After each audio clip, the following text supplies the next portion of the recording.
Hey, thanks for joining us today on the Jesus Famous podcast.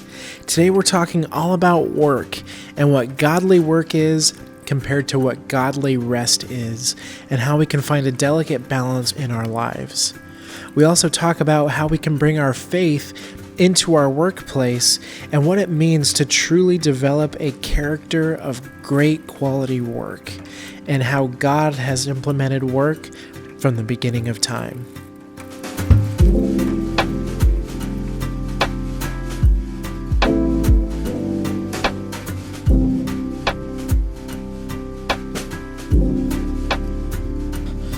Well, Nate, we're back at it again. Big Dan. I'm surprised you let me come back. It's good to see you. You too, bro. And we're here today talking all about work. And so I thought it would be ideal to hear about your work experience, if you had any crazy, embarrassing moments or just funny moments that you look back on. And Yeah. Well, as you know, I've worked here at this church for a very long time in lots of different roles and functions. I've done not everything there is to do, but a lot of the things that there are to do on a church staff. It's actually part of the reason I wanted to teach this series about work, is because I thought, man, I need to really study and think through the implications of work for the people in our church, partly because I'm not very experienced when it comes to the work world. I've been working for the same organization, so to speak, for 25 years. But you asked me that question before we started recording. Is there any embarrassing memory that you have? And I've embarrassed myself a lot here working in the church, but one stands out. I remember when I was young, I was involved in one of my responsibilities in the church was in producing our church's radio program. We had a local Monday through Friday lunchtime radio program. And so I was taking the teachings of the church and editing them and creating bumpers and all of that. And the leadership liked what I was producing and the scripts that I was writing for the intros and everything. So they one day had an idea to, as many churches do, try to figure out a better way to do announcements on Sundays. And so they thought, hey, let's ask Nate to write an announcements script, and then let's have him record those announcements in audio form. And at a point in the service, we'll play those live for everybody over the speakers. And that moment in the church service where we were all just like sitting there looking around, listening to these audio announcements with no visual help at all and nobody even standing on the stage. And I was like in the back of the room just sitting there like, this is so awkward. We should not be doing it this way. It lasted 1 week and it was pretty embarrassing. That's awesome. Yeah. You don't want to try that for us on Sunday? It was not effective. It's been tried. That's awesome. Well, we know how not to do things. Yeah, there we go. That's good. Well, we started a new series on work, and I absolutely loved the first crack at it. It was amazing, and to just hear the perspective, even from Genesis, I didn't even think that one of the first things God mentioned to Adam is work. Yeah. And so from the beginning of time, work was implemented. Amen. And we're talking about work, and you discussed about how we need to have a delicate balance between godly work and godly rest. So I figured to start things off, for people who may just stumble upon this podcast or might not have heard this sermon, what is godly rest? Because I know rest can be subjective to anybody. Rest could be going on vacation, going home and sleeping, or even just turning your mind off and watching TV. Yeah, it's a great question, man. And it's almost like anybody who's listened to me teach or listened to this podcast even probably has come away with the idea that I have a pretty strong conviction about having Sabbath rhythms in your life, setting firm boundaries in your life. And it might even feel a little bit like it's off brand for me to be doing a series about work. Like, this is the rest guy.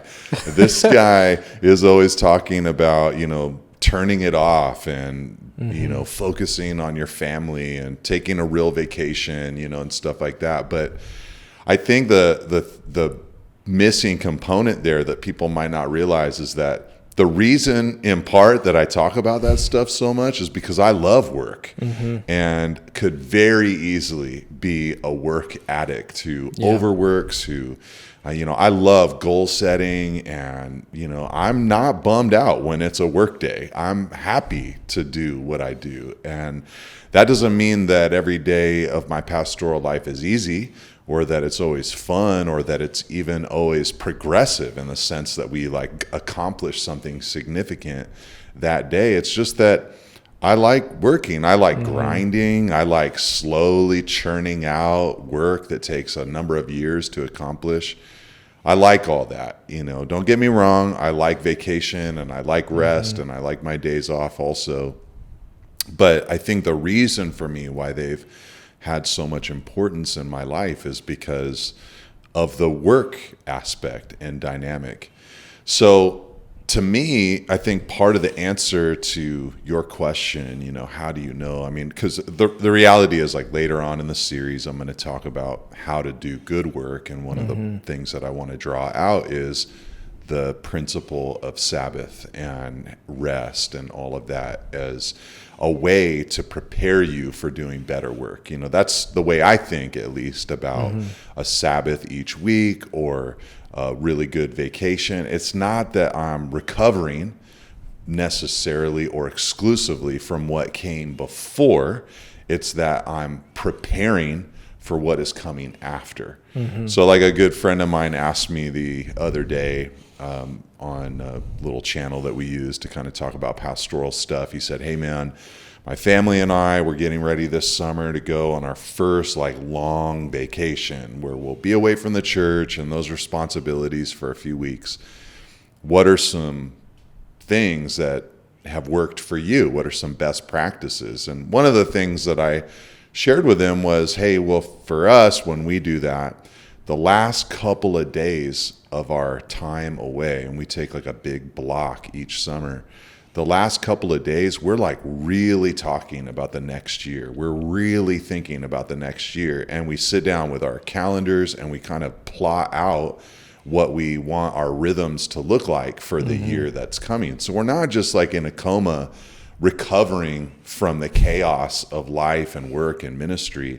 We're resting for sure. We're letting ourselves resettle. But then once that's happened and we're kind of emerging from that time of rest, we're preparing for what is going to come.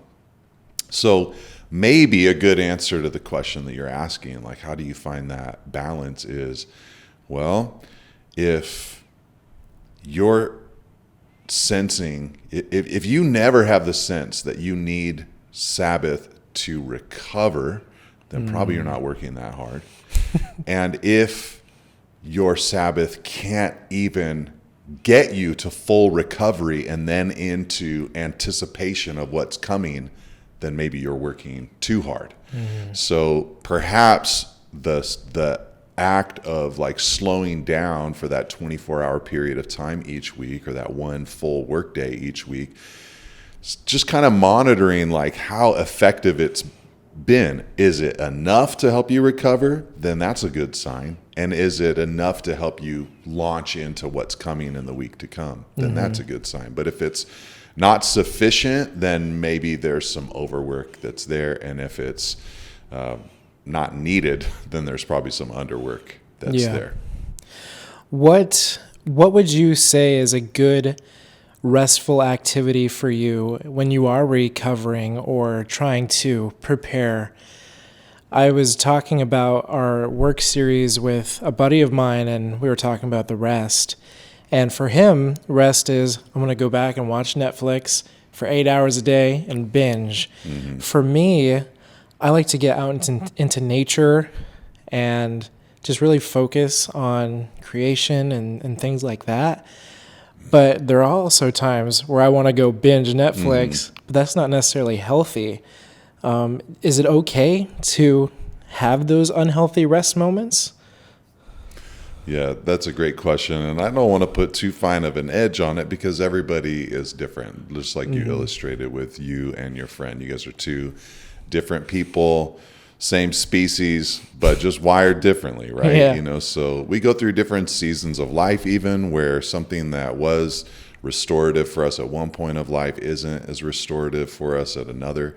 Some people are so driven and so type A that like even their rest is productive, where it's like, well, I'm going to take an art class, or I'm going to, and it's like, oh, you're just mastering like some other hobby.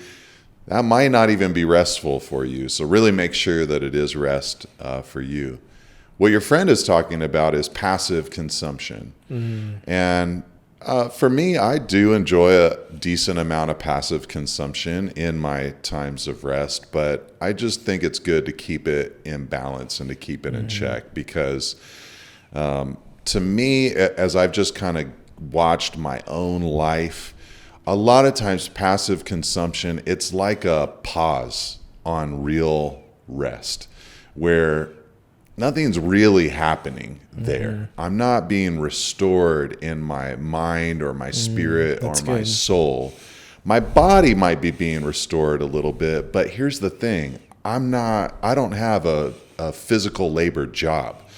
So my job is mentally taxing. My job is emotionally taxing. And I think a lot of people that work in the knowledge industry, or a lot of people in our modern time, that's the case with them. So it's not so much that they need time off their feet, it's that they need time for their brain to be restored. And I find that passive consumption can't really get that job done. So all I can really say is what my rhythm is, what I like to do to kind of get that rest in an ideal week. And to be honest, a lot of times I'm able to get this into my life because I do schedule it. My work week is Sunday through Thursday, typically, if I don't have any Saturday things that I need to do. And what our family does is on Fridays, that's kind of our day to really rest and be together and just kind of hang out. Saturday is like my 6th work day in the sense of all my homework, chores, responsibilities. I might have somebody I'm discipling, or I might have some sermon prep that I need to do on a Saturday, or of course, weddings and things like that when they come up. But Friday is kind of my day to really just chill with my family. So what I try to do is finish all my work on Thursday afternoon, head home, get a little workout in, go out on a date with Christina, and that's kind of like the kickoff to just really being together and relaxing. Friday morning, we get up, sleep in a little bit, make breakfast for the family, and we sit at that breakfast table for probably 2 hours, just kind of talking, hanging out. That. Keep in mind, I have 3 daughters, so if you have 3 sons, you're probably not going to be sitting at the table talking about life. Something is going to break out. There's going to be some kind of physical combat that's happening. But this is just our family, and then we'll go out to coffee. We'll go, shopping. We'll go for a walk. Sometimes we'll just lay around in the backyard and chill. Inevitably, Christina and I go on a hike in the afternoon. That's part of, for us, that feels very restorative, to just get out in nature, breathe some fresh air, do some physical exercise. And then Friday night is Holdridge family movie night, where we get a bunch of candy or treats or cookies or whatever, make a bunch of popcorn and watch something, and just kind of hang out and chill together. And that's where that passive consumption comes. So the gaps in the day are filled with things like reading books or playing card games or whatever. We're just kind of together. Inevitably, there's some point on a Friday where Dad sneaks off, and what's Dad doing right now? Oh, he's taking a nap. Get that 10, 20-minute nap in there, and I'm good to go. And then, hit the sack on Friday night and wake up early on Saturday ready to go, whether it's meeting with somebody or, getting my chores done for that weekend.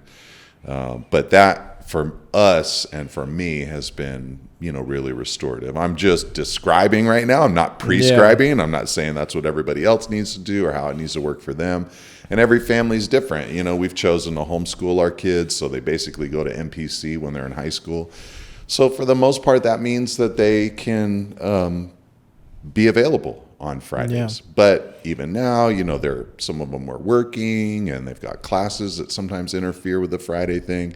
So we have to be flexible and all of that. But in general, that's what has worked for us. Yeah, that's good. I like that. Yeah. It's always even good to hear what other people are doing so you can take some, insight from other people and pull from that. Totally. So that's good. Yeah. One of the things I like that you pointed on in your sermon was that we work because it matters to God's kingdom. Mm-hmm. And it did get me thinking. I remember when I was in high school and I worked at Chick-fil-A. And the reason I chose Chick-fil-A is because this is a godly organization. I get to share my faith with people and they're not going to be mad at me, And it got me thinking, for people that, are in our church or people that do have a very strong passion for the Lord and for evangelizing and witnessing, how does someone who is in that workplace who might not be able to share their faith, how can they be a good witness to build up God's kingdom when they're kind of being suppressed? Sure. Yeah, that's a great question. I think a lot of people are wrestling with that in our modern time. But here's a couple of observations. First of all, most Christians, I've been pastoring for over 20 years now, and people have been talking to me about workplace dynamics and their faith the whole time. 20 years ago, nobody came to me and said, you know what is the easiest thing? Sharing my faith at work. Even when it felt less restrictive and less taboo and it wasn't even legislated out of a company or something like that. Even when, companies weren't as, progressive or woke or politically correct as they are today. Even in those bygone eras, it was not always easy to share your faith. These are people that you're working with. You're going to see them tomorrow. So even if you had carte blanche permission to share your testimony every day, it would still there'd still be a little bit of tension because this can be a delicate issue for people. And if they don't believe, they don't want to receive what you're saying, it could create a little bit of awkwardness the next day. So let's remember that this moment that we're in right now, where it feels like a revolution to a lot of people, is not the only moment where it's been hard to share your faith in your workplace. The other thing I think that I want to say is, and I mentioned it at some point, is I don't think that we should expect organizations, businesses, especially when they're led by people who are not believers, to always accurately reflect God's kingdom values. That's just not going to be a reality. So it's going to be harder and harder as the years go by for Christians to find organizations that they look at and they say, I am down with every single thing that this organization is for. And this, I think, becomes increasingly important because if you think about the way that our economy is shifting and what's happening, the rich keep getting richer, the poor keep getting poorer, and that's true in business as well. So you're seeing big businesses get bigger and little businesses kind of just go away. These big businesses that get bigger, they have so much pressure to do and say these hyper politically correct things and hold these positions and stances that Christians can't hold. So if you think about it, there's all these jobs out there that are in companies that are going to state values that are hard for Christians to be able to stomach. It's going to present quite a challenge for a lot of believers. So there probably is some aspect of saying, hey, you need to put your head down, think about your area and how you're representing Jesus in your part of that organization. Doesn't mean that you buy into everything that they're about, but can you improve your little corner of that universe? I think about positions, for instance, like Amazon has taken. I'm pretty sure that my Amazon delivery truck driver doesn't hold every single one of those positions. Yeah, exactly. They're just thinking about their part of the organization. Hey, there's people out here in my part of the world that have ordered goods that they want delivered to their house, and I'm going to try to do that in a timely manner. It doesn't mean that I'm standing for everything that the executives at the upper echelon at this company are standing for. So that's going to be something that I think Christians have to navigate, and that can be a challenge. Teachers in our state have been doing that for a long time, trying to figure out, how do I maintain my Christianity while working inside of an organization or a group or a collective that is stating things or creating initiatives that I just can't agree with. That's going to be a challenge for believers. But on the other hand, one of the things I'm trying to produce with this series is a strong sense in people that sharing the love of Christ in my workplace is more than just what I do verbally, but is who I am, and the quality of my work and the quality of my character and the way that I'm treating people. And I would really encourage people not to underestimate the value of that. I am definitely not, and have never been, one of those people who agrees with the statement, preach the gospel at all times, and if necessary, use words. It is necessary to use words to communicate the gospel. You can't only live the gospel and expect anyone to ever get saved. The gospel must be communicated at some point. How will they be saved unless they hear the message? And they can't hear the message without someone to declare the message to them. But the best way to build a platform for yourself to declare that message in the proper time is through your life. And in your workplace, the way that you work is a major thing that people are watching. Now, sometimes it might just come out that it might not even be you that is the mouthpiece for your coworker. A lot of people don't think about that. They think, I love my coworkers, I want them to know Jesus. It might be that someone else shares the gospel with them, but that you are building the platform for that person to share the gospel.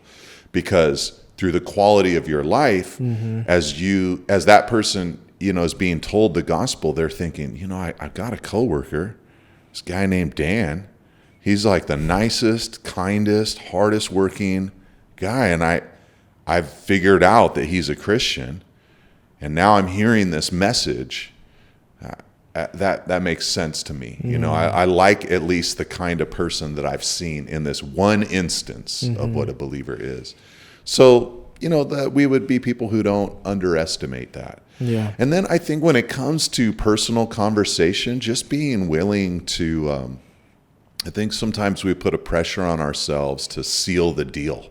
Like, if I'm going to share the gospel, I also got to give an invitation, like today, for that person to place their faith in Christ. But especially with someone that you're working with, you might have a lot of time. You might be able to, obviously we don't know what tomorrow holds, and the Lord could come back today. We know all of that. But the reality is you'll probably see that person again. So taking the time to let them ask questions, for you to ask them questions. And I think that's a great kind of strategy to take, is to ask them caring questions about their family, their key relationships, what they're interested in, what they like to do, what their goals are. As you just express interest in them, the opportunity for the gospel begins to come at the right moments. And then just pray, and ask God by His Spirit to give you those moments where it's just clearly the time to be able to share a little bit more than you might otherwise be able to do. Yeah, that's good. The thing I like that you touched on is the quality of that work. And so kind of playing off of that, what is some good tools that you use for advice that you could give to someone who might not have such great work quality? They are strong in their faith, they love the Lord, but their quality of work lacks big time, or they're super lazy, and they want to develop a better quality of work to display some of that quality Yeah, to that's the a people great, around them? that's a great question.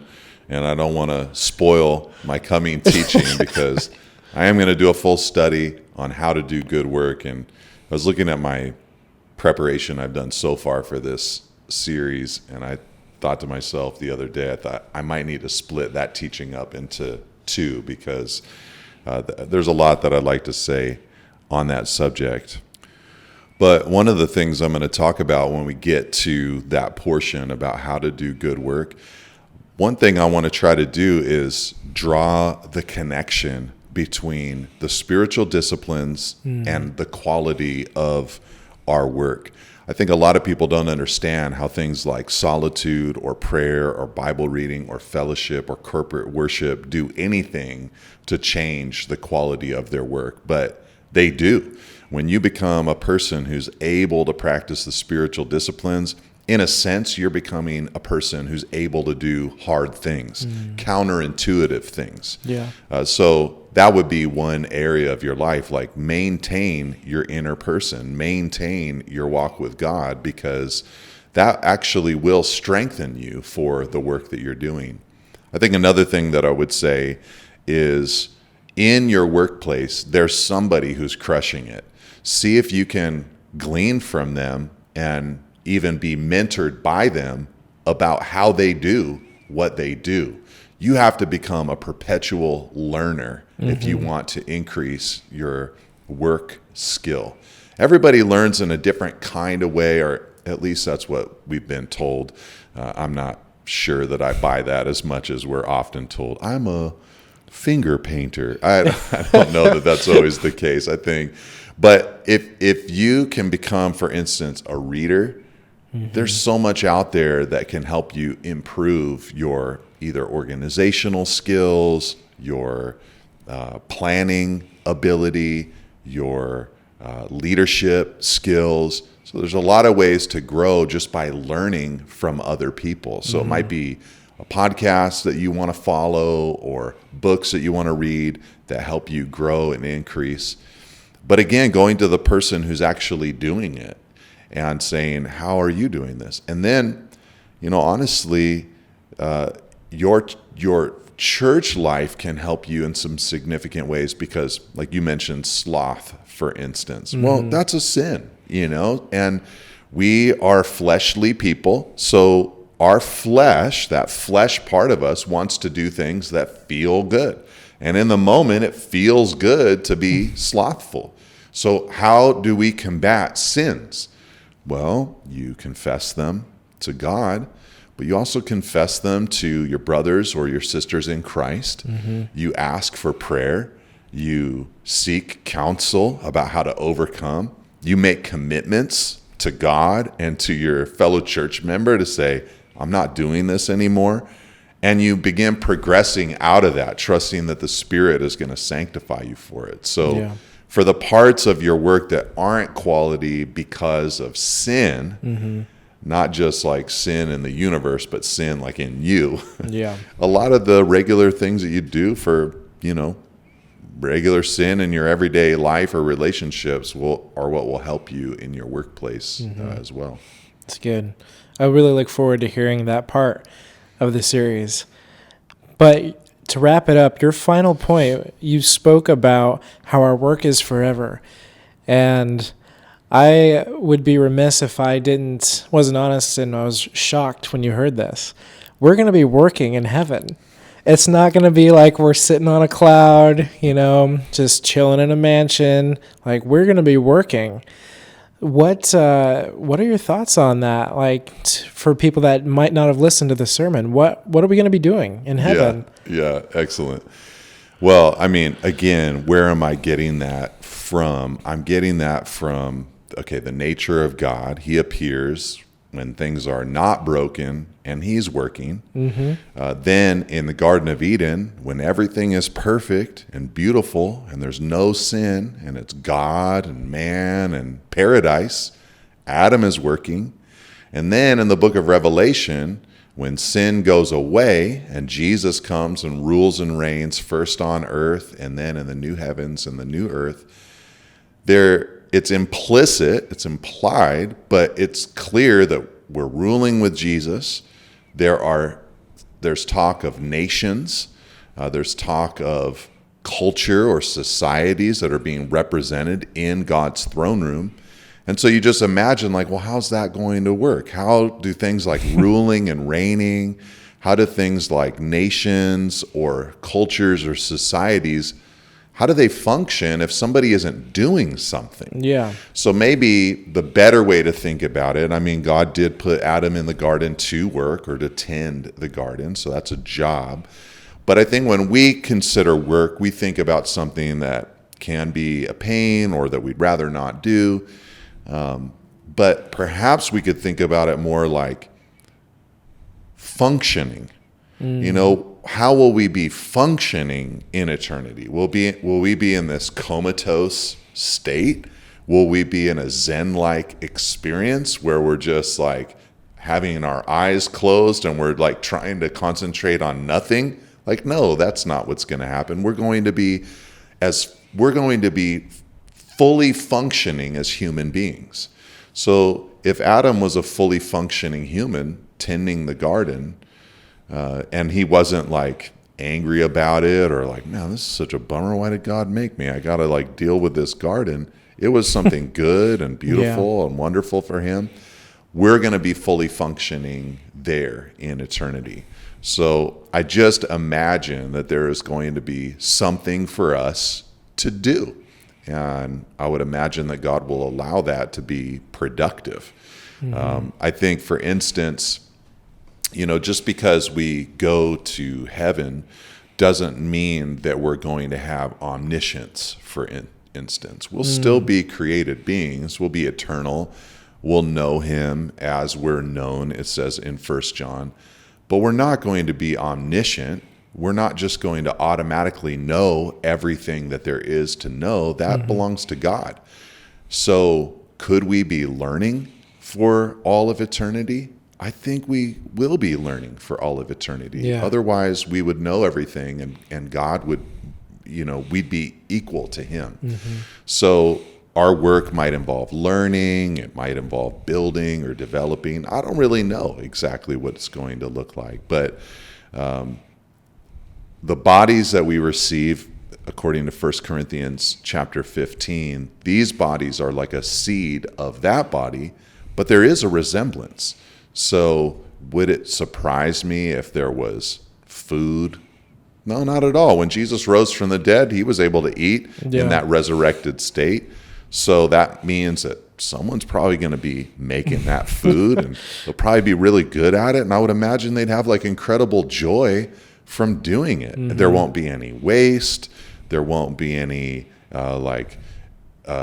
people being denied access to good food or healthy food. Like none of that will happen. There'll be no food that can like destroy us or hurt us where it's like, man, it tastes really good, but it's like wrecking me. Like it'll all be good and right and holy. But so again, it's like I keep saying, I don't know how it's going to look. And then I keep saying, but maybe like this. I think it's one of those things. It's hard for theologians to put a sharp edge on exactly what that's going to look like. But and I tried to use words like I think and I suspect, in my sermon, because I don't have a strong certainty. I don't know exactly what the eternal state is going to be like. Yeah. But there are clues that have been scattered throughout Scripture, but I think also clues in our own human heart of things that we long for and that we crave that we can't have here. And I think one of them is work that is always effective, where the job always gets done and beauty is always made and progress is always made. And I think we're going to have that fulfilled eternally. Yeah.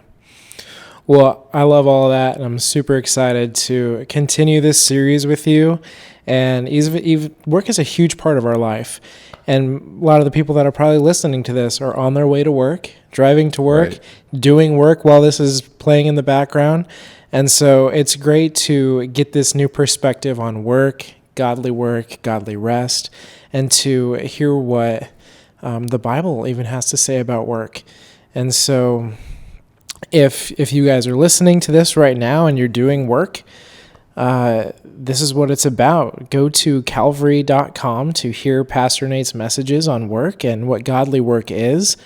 And we're excited to hit this series off. So let's get to work. Yeah, it sounds good, man. And I'm just hoping and praying that every believer who's engaging with the word in this way, that we would all just have this stronger sense that, hey, what I'm doing, it really matters in God's sight. He cares about it, not just in this like trite, patriarchal kind of condescending way, like, oh, I care, it doesn't really matter, but I care. Yeah. No, it really matters to God, and the way that we work is important. And God loves us. He sees what we're doing with this significant portion of our time.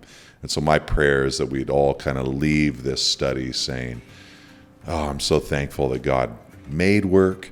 I'm so thankful that he gave me work to do. And I'm so thankful that he's with me as I work. We pray that today's discussion has blessed you.